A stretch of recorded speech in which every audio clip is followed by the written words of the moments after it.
Well, we have breaking news coming in at the moment. Iran says that they are ending hostilities. This is the latest statement coming in after a wave of attacks, and 3 people have been killed in Israel.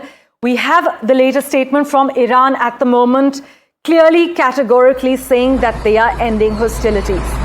The attacks were after Trump's ceasefire claim, and the latest statement coming in after Iran's missile barrage into Israel. Iran says it's ceasefire for now. We are, of course, waiting for an official update from Tel Aviv, whether or not they are honoring the ceasefire agreement. But Gauri Dwivedi is tracking the latest. She has further details as far as Iran's latest statement is concerned. Gauri, we're given to understand that Iran is saying it's ending hostilities and it's ceasefire for now.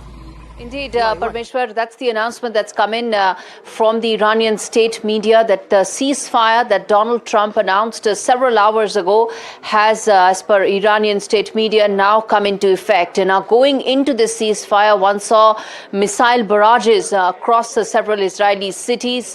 And our colleague Ankit was, in fact, reporting from there. The air raid sirens that have been up across Israel through the course of the last couple of hours. Now, that is likely to now stop with the announcement of ceasefire. That means ending or cessation of hostilities from both sides. Now, if Iran stops those missile barrages into Israel, there's an expectation that Israel will also do so. And that is when the entire ceasefire proposal that has been negotiated by America will come into being, will come into force. Trump announced it several hours ago, but during that intervening period when the ceasefire was to come into effect, massive strikes have taken place across several cities in Israel. There have been casualties as well, which you've reported.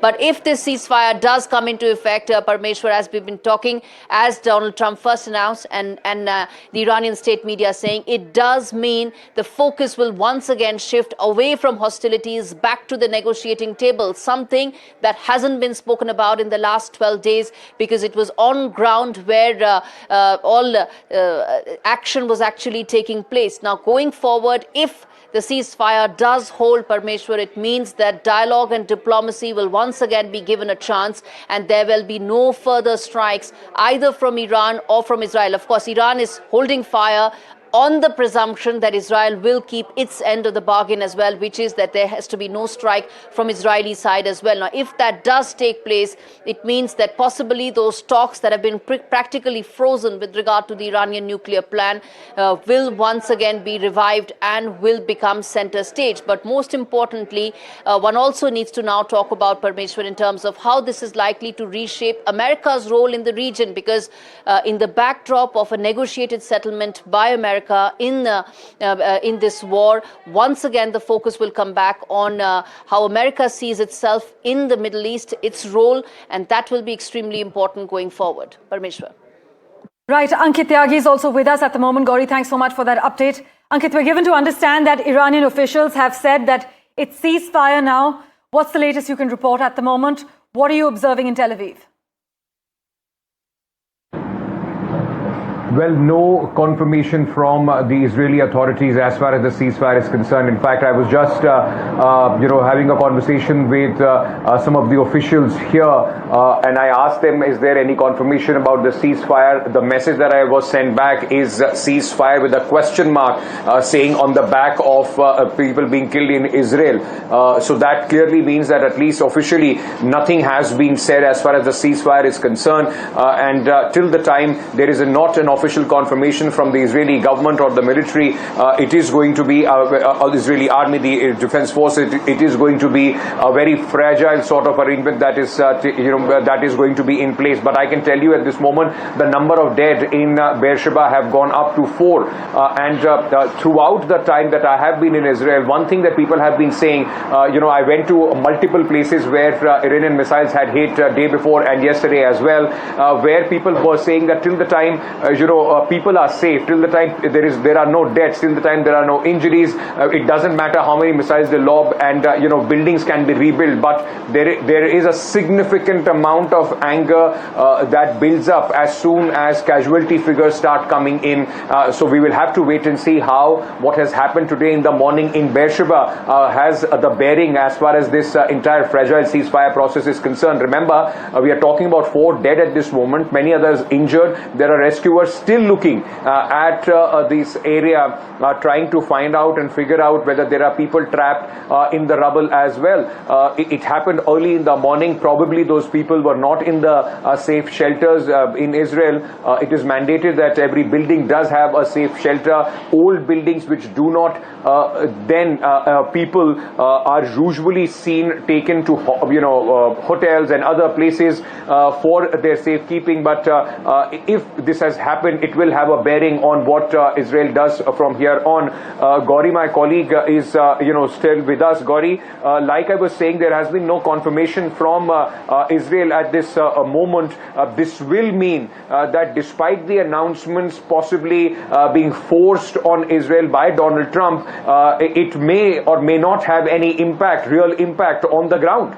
Indeed, Ankit, the point that you've made is extremely important, which is that if lives are lost, then Benjamin Netanyahu and his government would want to be seen to be responding to Iranian strikes. And that will be an extremely important aspect of public sentiment that the Israeli government will not be able to completely ignore. At least it will have to convey that very strongly to the Trump administration as well, which has brokered this and negotiated this peace settlement. Remember, in just the last couple of hours, as you're saying, 4 people have been killed in Iranian strikes. For Israel to not respond would be politically unpalatable.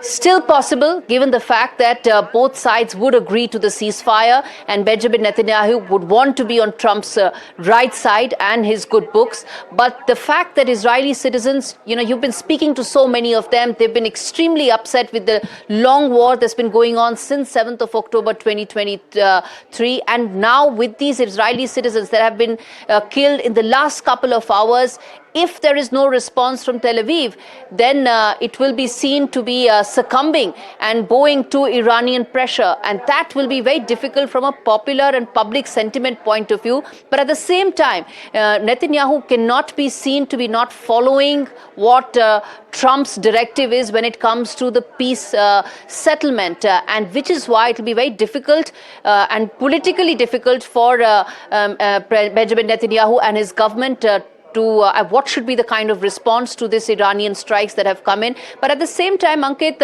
also on ground, the support that is there for a long-drawn war is also not there. You've been speaking to so many people there.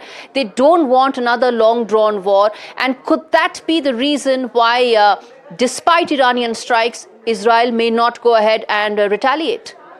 Israel may not go ahead.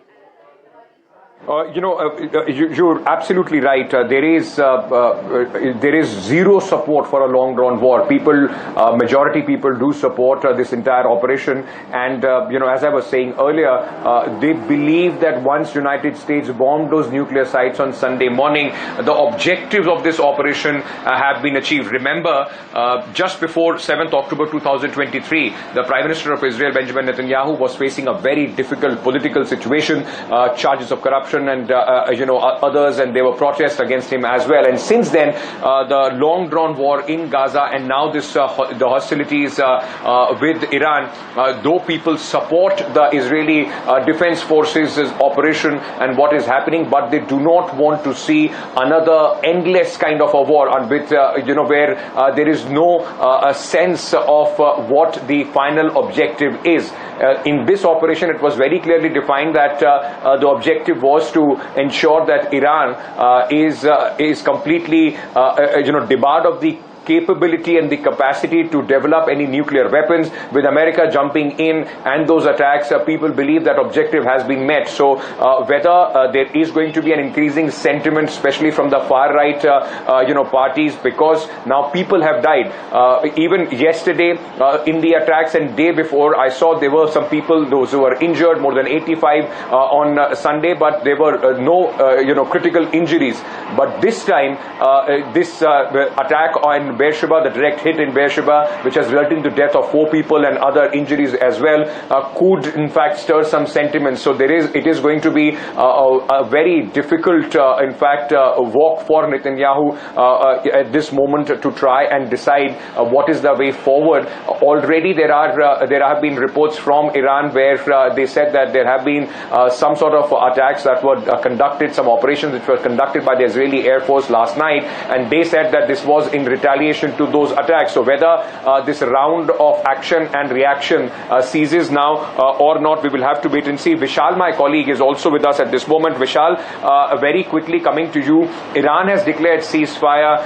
The President of America, Donald Trump, has mandated this, has worked this ceasefire out, but given what has happened since morning, possibly for the domestic audience in Iran, this will be projected as a victory in this war. It is going to be the next few hours that are and days that will decide whether this fragile peace holds in the region or not. Yeah, that will have to be seen, Ankit. And as you rightly mentioned, this is being projected as a victory in the local media, especially the state media has been at it, and different state media organizations are there in Iranian regime. One of them has even gone on to say that Trump begged for a ceasefire. So that was a big statement coming from the official sources in the Iranian regime. So the different medias have released different kind of statements. Fars News Media, which is the IRGC's news media wing, released that statement of a ceasefire having begun. So that goes to show that they are serious about this, because IRGC, is the main military wing of Iranian regime, and that is responsible for all the ballistic missiles. So the fact that the media wing of IRGC released that statement that there will be a ceasefire, that goes to show they are willing to an agreement. It all boils down to what Israel does now, because Israel has so far not yet responded officially. Many statements have come from Iran's side. Trump has been taking to social media talking about various angles of the ceasefire, why both the parties approached US administration, but so far Israel is mum on this. It will be interesting to see what Israel does. As you rightly mentioned, Israel has the right to respond, because these have been some of the most intense strikes on the Israeli soil ever since conflict began. 4 people have been killed so far in the latest strikes, and some reports suggest that this death toll could go up to about 10 to 11. So that will have to be seen how Israel responds to this. Will it agree to the ceasefire, or there will be more retaliation from the Israeli side?